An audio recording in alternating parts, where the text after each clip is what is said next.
Hello guys! Hello Pisces! Welcome dito sa aking channel.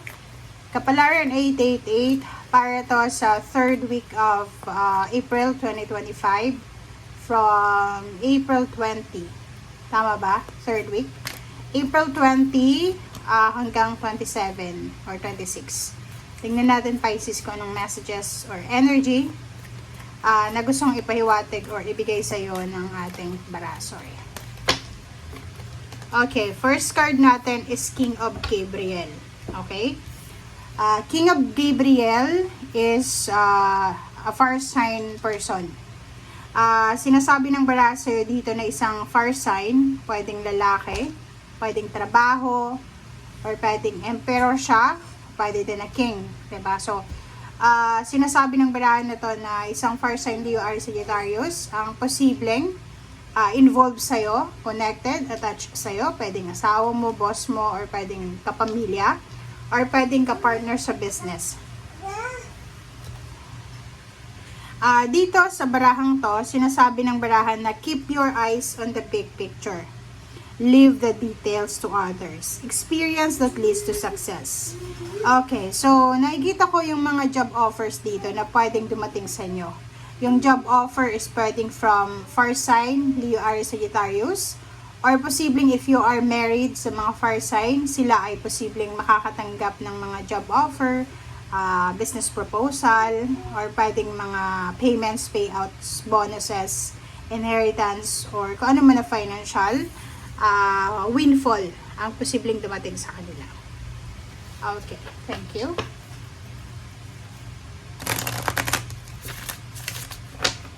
Okay, tingnan natin yung second deck para to sa lahat ng Pisces. Okay, so second deck mo dito, Pisces, is first quarter moon in Pisces. Sa energy mo siya. Sinasabi ng barahan na honor your feelings. So, in terms of emotion, sa linggong ito, sinasabi na kung ano daw yung mararamdaman mo, ramdamin mo siya. Kung ano yung feelings mo, emotion, just feel it, okay? Or parang sinasabi na go with the flow lang tayo. Huwag tayong kukontra sa kung ano yung nararamdaman natin sa linggong ito. Okay, thank you. Pisces.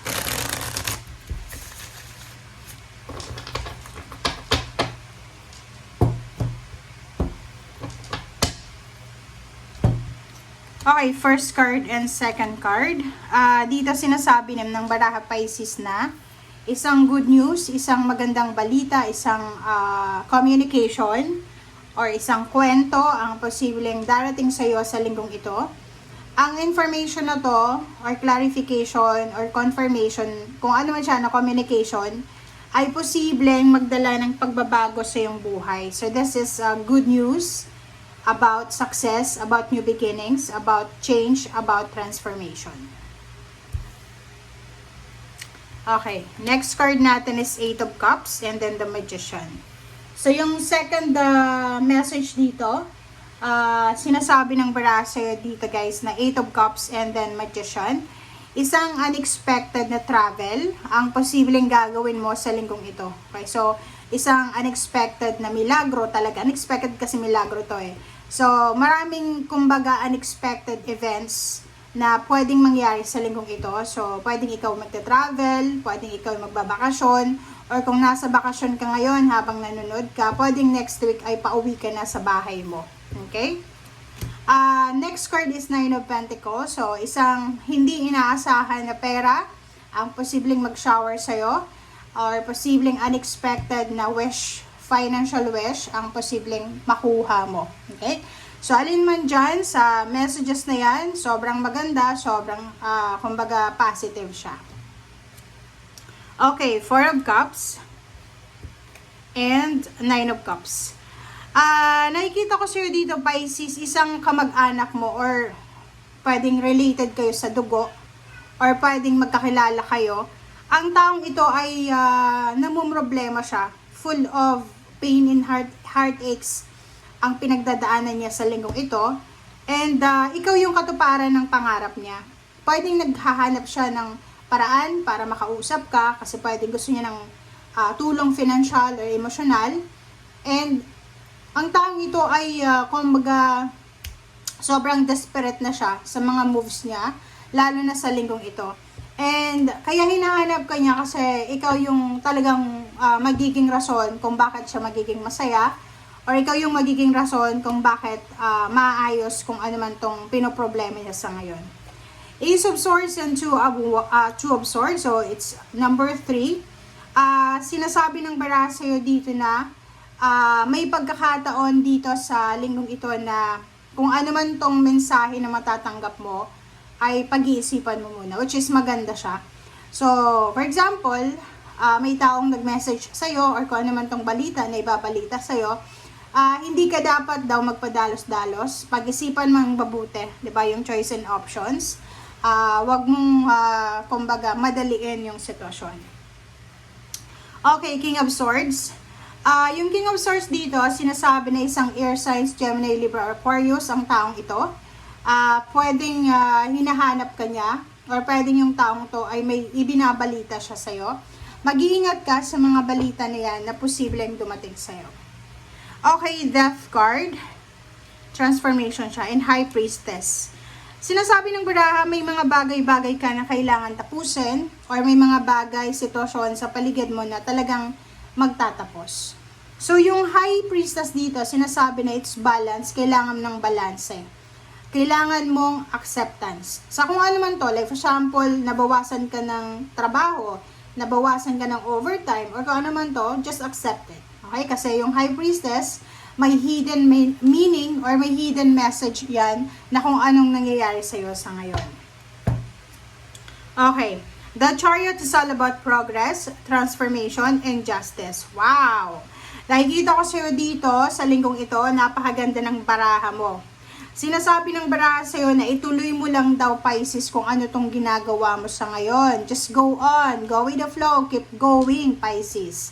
Kasi, ano man itong direksyon na tinatahak mo sa ngayon, eto ay magdadala sa'yo ng good karma, balance, okay? Karmic justice, karmic contract sa future mo. So, ibig sabihin, lahat ng sacrifices mo sa ngayon, lahat ng pagtatyaga, sipag, lahat ng kabutihan, ay ibabalik yan sa'yo ng karma. So, kung halimbawa na marami kang natulungan, pero ni isa man sa kanila walang nagpasalamat or walang ibinalik sa yung kabutihan, okay lang yon. Kasi nga, yung baraha mo dito nagsasabi na karma is here. Okay? Hindi man, kumbaga, hindi ka man ngayon nabibigyan ng priority, darating ang araw na lahat ng sacrifices mo, lahat ng kabutihan mo, lahat ng ginawa mong maganda sa past, ay ibabalik sa'yo ng universe ng positive 10 times.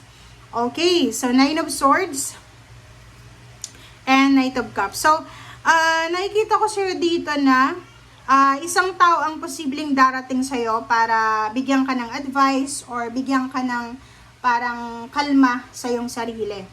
Or for example, meron kang kagalit or meron kang mga emotional pain and heartaches na napagdadaanan sa ngayon, posibleng isang tao ang papasok sa buhay mo para humingi ng tawad, para humingi ng, kumbaga, pagkakataon para matapos na yung issues or misunderstanding. Sinasabi ng baraha, isang air signs, Gemini, Libra, and Aquarius, ang posibleng hinahanap ka. Okay? Ang taong ito ay talagang nangangailangan siya financially and emotionally. And yun nga yung sabi ko sa'yo dito, hinahanap ka kasi kailangan ka niya. Ikaw yung parang rason para maging masaya siya, maging stable. Or yung taong ito ay siya yung makakatulong sa'yo para mabalanse yung financial or kung ano man tong pinagdadaanan yung financial problems, ikaw yung makakasagot dito, ikaw yung solusyon. Diba? Page of Swords and sa ilalim niya Strength.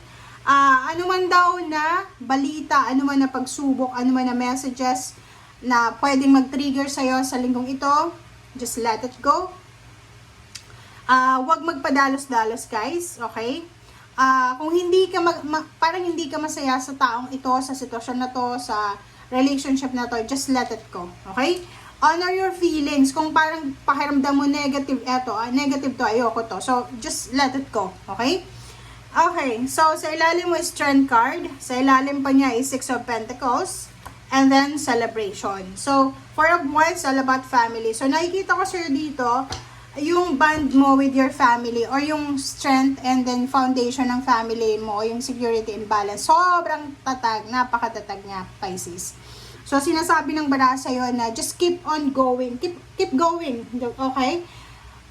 Kung halimbawa sa ngayon, may mga misunderstanding kayo sa pamilya, sa mga kakarelasyon, sinasabi na masasettle down yan sa tamang panahon. So, wag nating madaliin yung page of source, diba? Wag nating madaliin.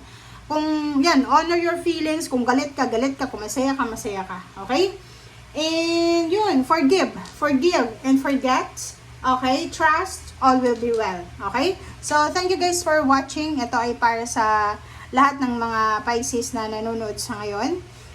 Napakaganda ng message na to sa'yo kasi parang binibigyan ka ng universe ng boost, diba? Ng confidence or ng motivation. Thank you guys. Bye!